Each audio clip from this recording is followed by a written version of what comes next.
இன்னிக்கு காலையில கிராமம் முழுக்க ஒரே வாசனை. சோறு வாசனை. காளக்கருப்பன் மூக்க நீட்டிச்சு சொன்னுச்சு, இன்னிக்கு கண்டிப்பா பொங்கல் நாள்.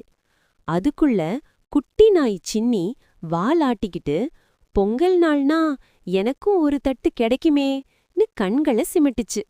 மரத்துல இருந்த குருவி கொஞ்சு கீழே பறந்து வந்து, நம்ம பங்கு சின்னதா இருந்தாலும் பரவாயில்லன்னு சிரிச்சுச்சு.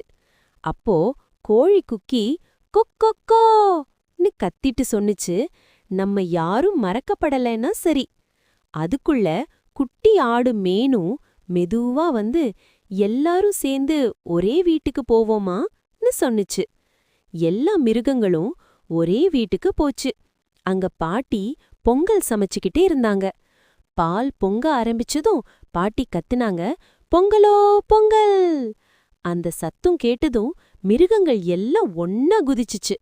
பாட்டி சிரிச்சுக்கிட்டு சொன்னாங்க, ஏய், இன்னைக்கு யாரும் வெளியில்ல, எல்லாரும் ஏன் பிள்ளைங்க தான். முதல்ல கருப்பனுக்கு, அப்புறம் சின்னிக்கு, குக்கிக்கு, குஞ்சுக்கு, மேனுக்கு சின்ன சின்ன தட்டு பொங்கல். எல்லாரும் சாப்பிட்டாங்க, சிரிச்சாங்க, சந்தோஷமா இருந்தாங்க. அப்ப குருவி குஞ்சு சொன்னுச்சு, பொங்கல் நாள்னா வயிறு நிரம்புறது மட்டும் இல்ல, மனசும் நிரம்பணும். எல்லா மிருகங்களும் ஒரே நேரத்துல ஆமாம்னு தலையாட்டுச்சு.